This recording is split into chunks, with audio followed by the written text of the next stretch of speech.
నమస్తే, welcome to our channel. YS Jaganmohan Reddy పుట్టినరోజు సందర్భంగా వైసీపీ శ్రేణులు చేసినటువంటి అతి ప్రదర్శనని ఏ విధంగా చూడాలి? కొన్ని చోట్ల అయితే జంతు బలులు, మరికొన్ని చోట్ల గర్భిణీ స్త్రీ అని కూడా చూడకుండా గొంతు నొక్కి కాలుతో తన్నడం, ఈ విధంగా మితిమీరి ప్రవర్తించడాన్ని ఏ విధంగా చూడాలి తెలుసుకునే ప్రయత్నం చేద్దాం. దీన్ని విశ్లేషించడానికి మనతో పాటుగా ఉన్నారు ప్రముఖ ఆర్థిక, రాజకీయ, సామాజిక విశ్లేషకులు అప్పసాని రాజేష్ గారు. నమస్తే సార్. నమస్కారం. అభిమానులు ఉండొచ్చు, కానీ మరి జగన్మోహన్ రెడ్డి పుట్టినరోజు సందర్భంగా ఒక్కొక్కరు ఒక్కొక్క చోట ఏ విధంగా ప్రవర్తించారో మనం అందరం కూడా చూసాం సార్. మరి గర్భిణీ స్త్రీ అని కూడా లెక్క చేయకుండా కడుపులో తన్ని వాళ్ళు ఈ టపాకులు అది పేల్చొద్దు అంటేనే ఈ విధంగా మితిమీరి ప్రవర్తించడాన్ని ఏ విధంగా చూడాలంటారు? మరి మీకు అవగాహన ఉందో లేదో తెలియదు, కానీ గతంలో విజయశాంతి హీరోయిన్గా కర్తవ్యం అని చెప్పని ఒక సినిమా వచ్చింది. దాంట్లో ఆవిడ స్ట్రిక్ట్ పోలీస్ ఆఫీసర్.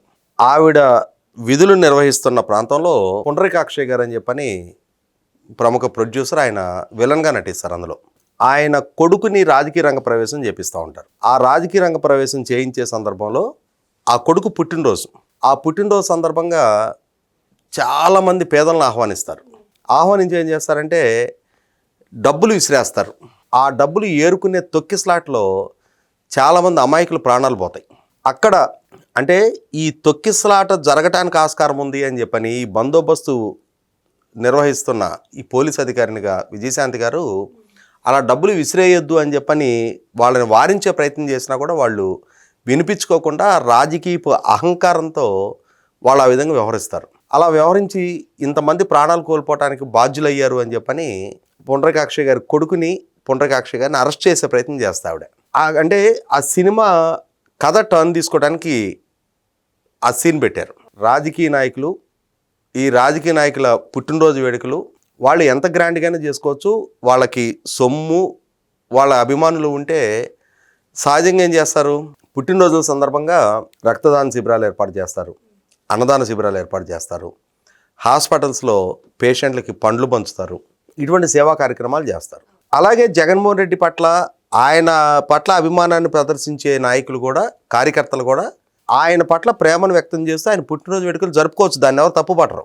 కానీ ఆ జరుపుకునేది 10 మందికి స్ఫూర్తిదాయకంగా ఉండాలి.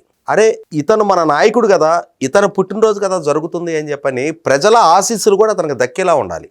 అంతేగాని ఆ పుట్టినరోజు వేడుకల పేరిట ఉన్మాదాన్ని ప్రదర్శిస్తే, ఆ ఉన్మాదం పరాకాష్ఠకు చేరి సమాజంలో ఏహభావం పెరిగే విధంగా, భయకంపితులను చేసే విధంగా ఆ పుట్టినరోజు వేడుకలు జరిగితే అక్కడ ప్రజలు దీవెనివ్వరు.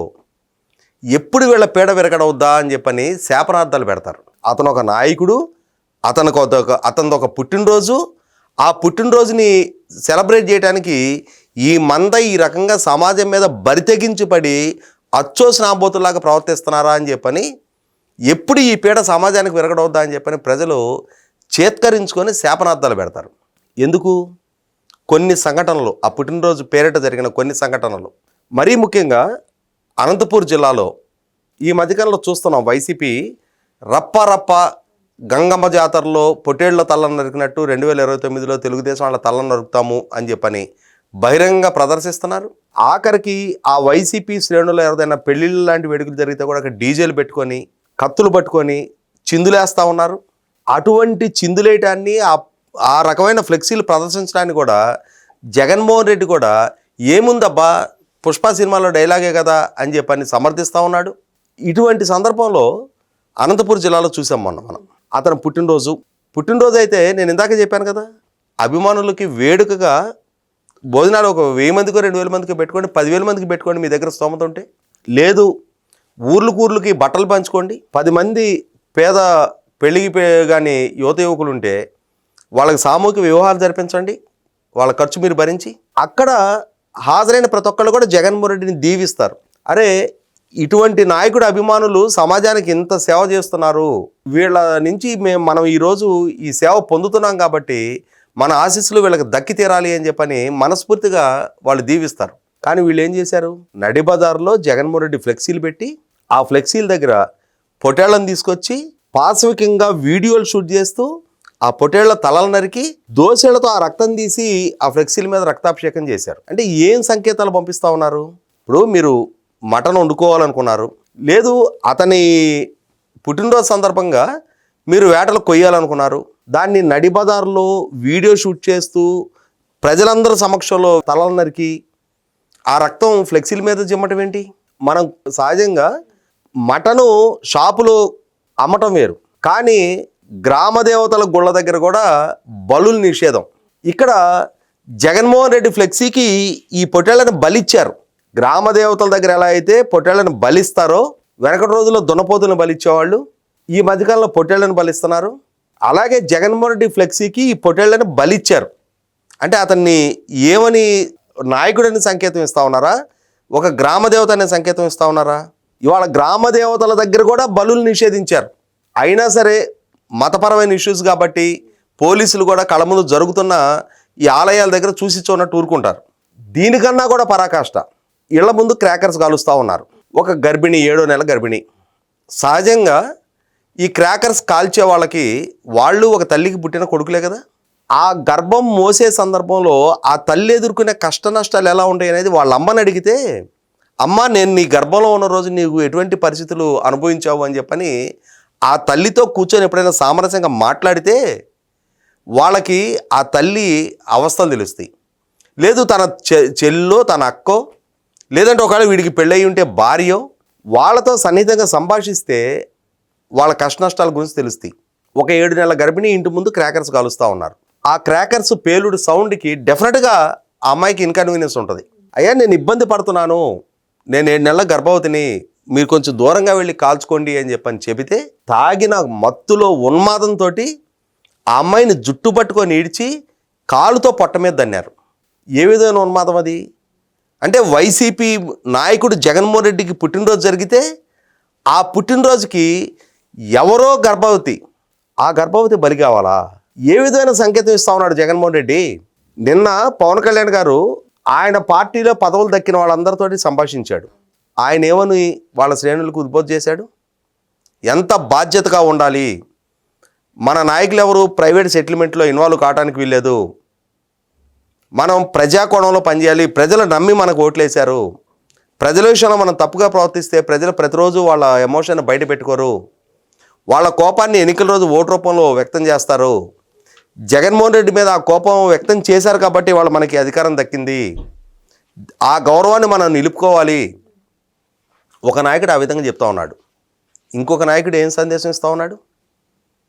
రప్ప అంటే తప్పేముందబ్బా అంటున్నాడు. ఈవీఎంలు బద్దలు కొడితే తప్పేంటి అంటున్నాడు.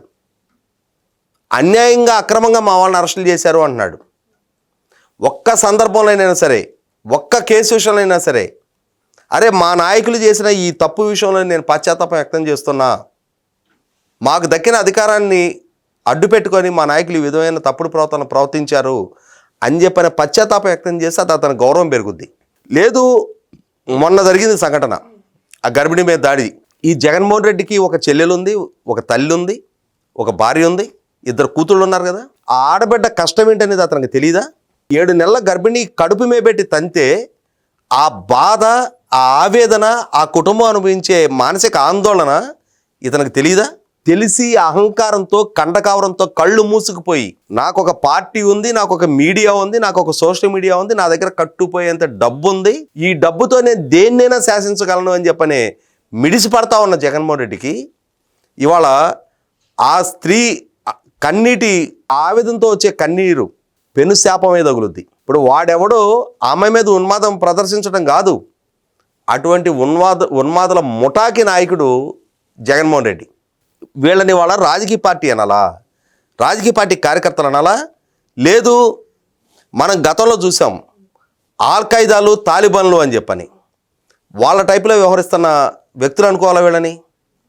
అటువంటి సమూహాల్ని పెంచి పోషిస్తున్న జగన్మోహన్ రెడ్డిని ఎవరితో పోల్చాలి?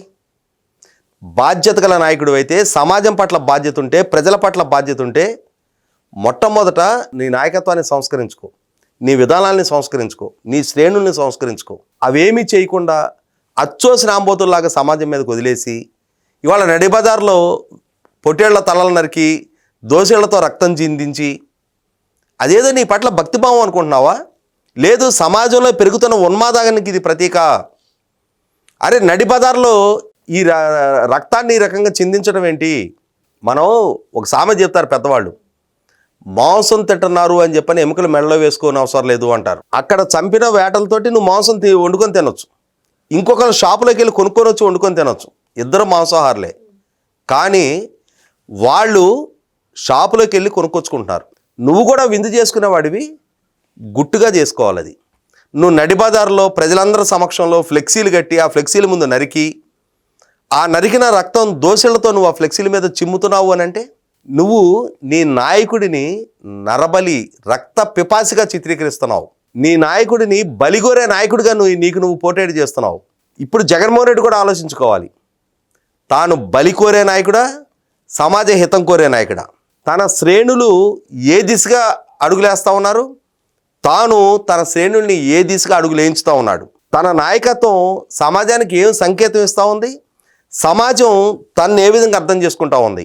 ఇక్కడ కనుక పునఃసమీక్ష చేసుకోకపోతే తన శ్రేణుల వల్ల జరుగుతున్న ఈ ఉన్మాద ప్రక్రియని తానే ముగింపు పలకకపోతే శాశ్వతంగా ఆంధ్రప్రదేశ్ రాష్ట్ర రాజకీయ ముఖచిత్రం నుంచి జగన్మోహన్ రెడ్డి అండ్ ముఠాని ప్రజలు సంఘ బహిష్కరణ చేసే రోజులు ఎన్నాళ్ళో పట్టవు. మరో అంశంతో మళ్ళీ కలుద్దాం. Thank you sir.